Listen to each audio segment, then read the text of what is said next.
إن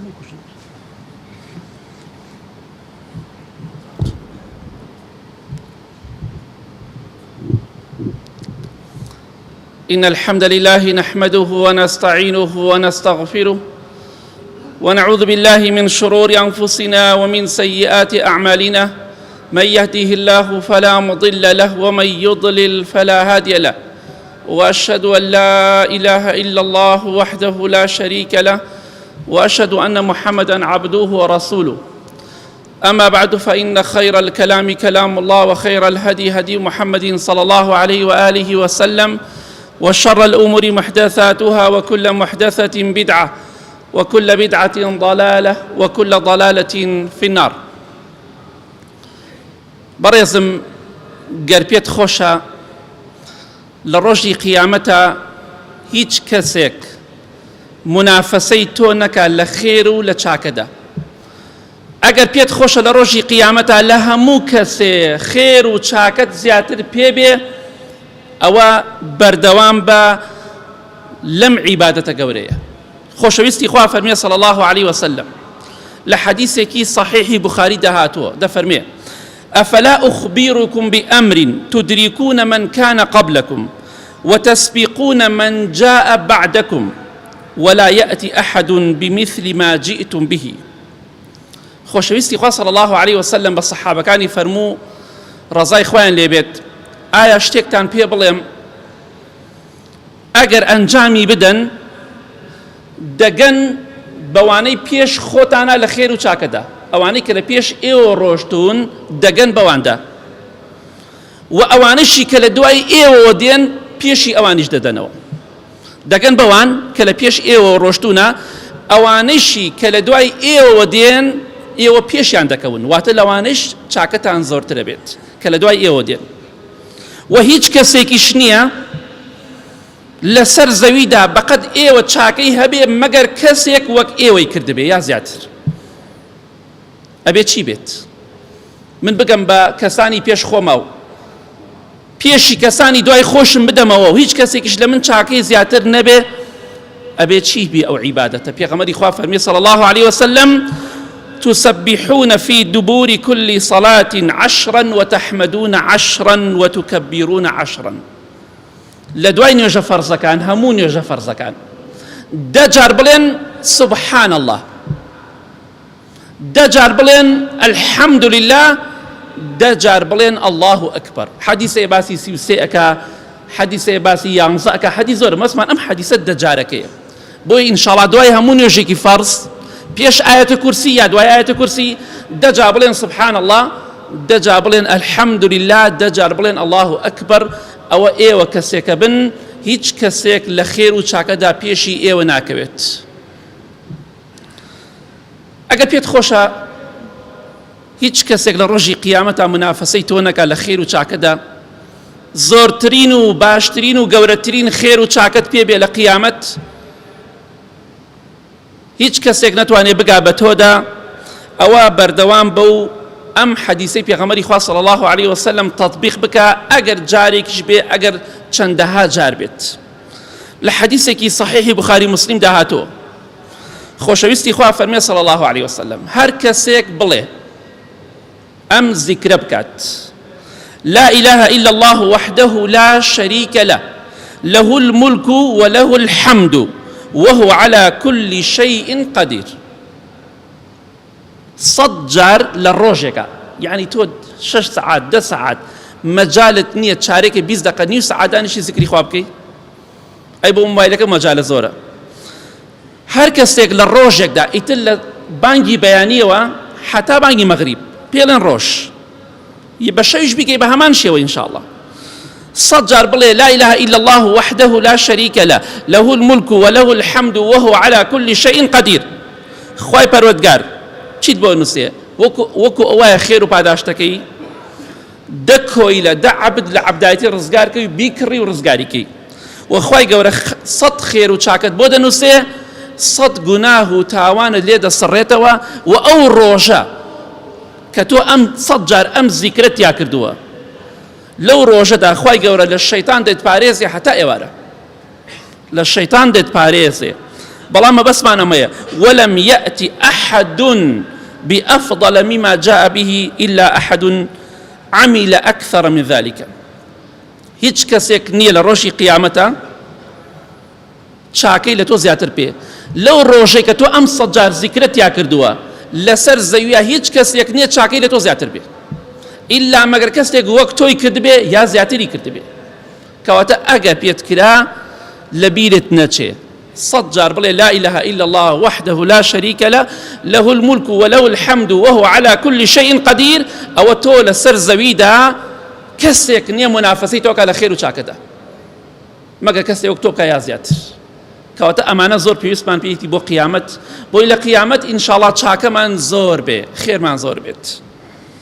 ئەگە پێت خۆشە لە ڕۆژی قیامەتە لە خێر و چاکەدا هیچ کەسێک منافەسەت نەکا لە دنیاشدا کەسێک بی لەو کەسانەی کە منافەسەت کەمە لە خێر و چاکەدا ئەوە بەردەوام بە لەسەر ئەم زیکرەی پێغەمبەری خوا صلی الله عليه وسلم کە لە حەدیثێکی صحیحی ئەبو داود هاتووە خۆشەویستی خوا فەرمێ صلی الله عليه وسلم من قال حين يصبح سبحان الله العظيم وبحمده 100 مرة وإذا أمسى كذلك لم يوافي أحد من الخلائق بمثل ما وافى. أجر كسك بيانيان 100 جار بڵێ سبحان الله العظيم وبحمده ئێوارش 100 جار بڵێ سبحان الله العظيم وبحمده. هیچ کەسێک نییە لە مەخلوقاتی خوا لەسەر زەویدا هیچ بوونەوەرێک نییە بەقەت تۆ چاکەی کردبێ ئیلا مەگەر کەسێک وەک تۆی کردبێ. یعنی چی تێچێ 2 دقە 3 دقە بەیانیان دوای نوێژی بەیانی کە نوێژت کرد پێش خۆرکەوتن باشتر و خێرترە 100 جار بڵێ سبحان الله العظيم وبحمده. ئێوارش نوێژی عەسرت کرد دوای نوێژی عەسر پێش خۆر ئاوا بوون 100 جار بڵێ سبحان الله العظيم وبحمده تۆ کەسێک دەبی لەو کەسانی لە قیامەتە چاکەکانت فولە منافست کەمە. ئەمە زۆر خۆشە ئینسان چاکەی هەبێ لە قیامەت ئینشاءڵڵا قیامەتی زۆر باشتر بێت. بۆیە ئینشاءڵڵا بەردەوام بن لەسەر ئەم زیکرانە بۆی لە ڕۆژی قیامەتە منافەسەتان کەم بێ ئێوە کەسانێک بن لەو کەسانی لە خێر و چاکەدا منافەسەی خەڵکی بکەن لە ساحەی مەحشەردا ئینشاءڵڵا. یا ربی خوای لە گوناهەکانمان خۆش بی لە گوناهی دایک و باوک و مردوەکانمان خۆش بی لەسەر زیکر و یادی خۆت یا ربی خوای بمانژێنی بمامرێنی ئامین ئامین.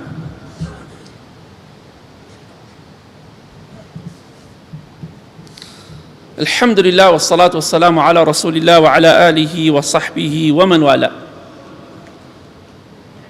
خۆشەویستان ئەگەر پێتان خۆشە لە ڕۆژی قیامەتە هیچ کەسێک نەبێ کێبڕکێ و منافەسەی ئێوە بکە لە خێر و چاکەدا ئەوە بەردەوام بن لەسەر ئەم حەدیسەی پێغەمبەری خوا صلی الله عليه وسلم کە دەفەرمێت کە لە صحیح تەرغیبە هاتووە هەر کەسێک لە دوای نوێژی بەیانی ئیتر لە مزگەوت نوێژی کردووە یا لە ماڵەوە 100 جار ئەم زیکرە بخوێنێ لا إله إلا الله وحده لا شريك له له الملك وله الحمد يحيي ويميت بيده الخير وهو على كل شيء قدير. 100 جار بیڵی ئەگە بتوانی چۆن دانیشتیتە بۆ نوێژی تەحیاتەکەت ئاوا بیڵی زۆر باشترە 100 جار ئەم زیکرە بخوێنە لا إله إلا الله وحده لا شريك له له الملك وله الحمد يحيي ويميت بيده الخير وهو على كل شيء قدير. خۆشەویستی خوا فەرمێ صلى الله عليه وسلم كان يومئذ أفضل أهل الأرض عملا أفضل أهل الأرض عملا إلى من قال مثل ما قال أو زاد على ما قال. سبحان الله.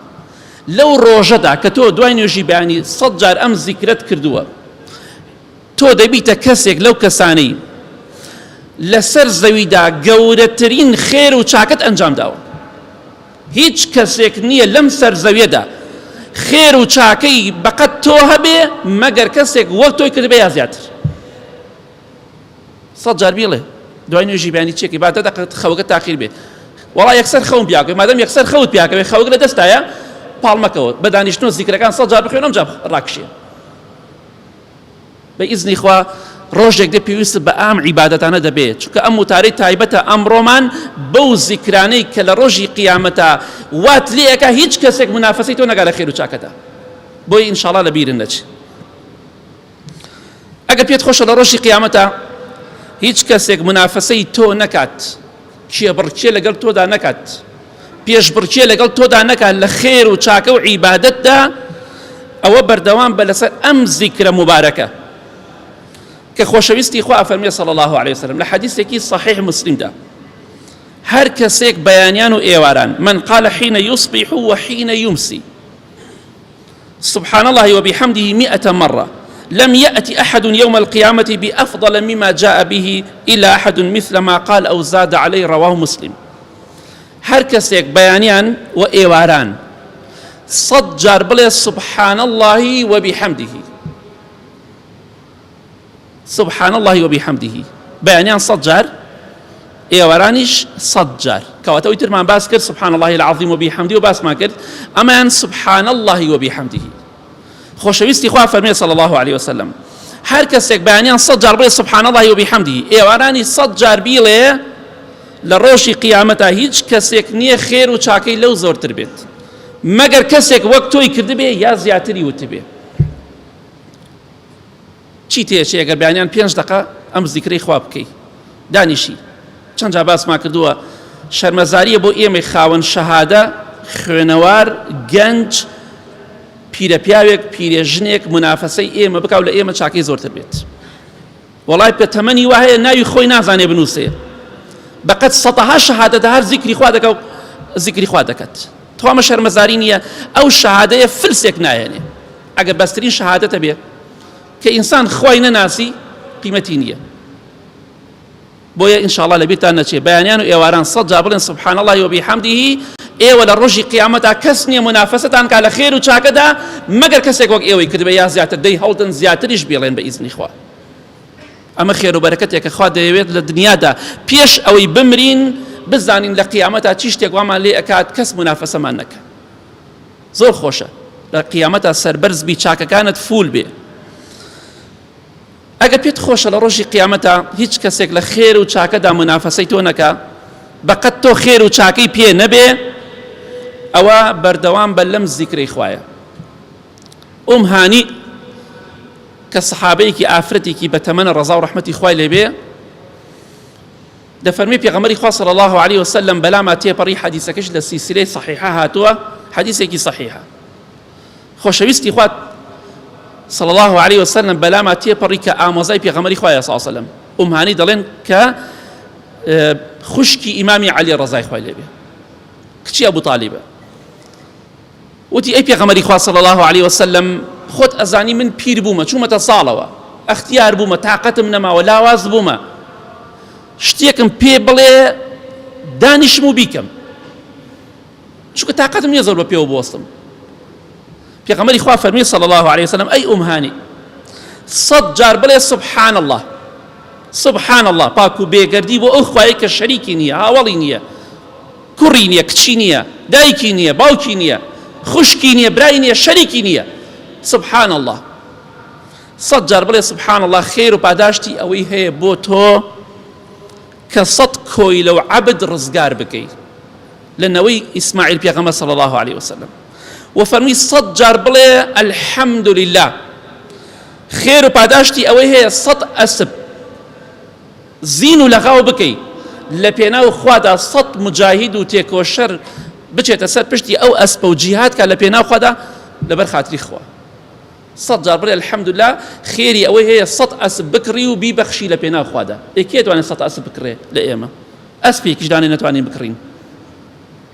وخۆشەویستی خوا فەرمووی صلی الله عليه وسلم 100 جار بڵێ الله ئەکبەر، خێر و پاداشتی ئەوەی هەیە 100 حوشتر، 100 وشتر بکڕی، وشتری قەڵەوی چاک، گۆشتی چاکی هەبێ، ئەمجا لە پێناو خوادا بیبەخشیتەوە گۆشتەکەی تەوزیعکەی.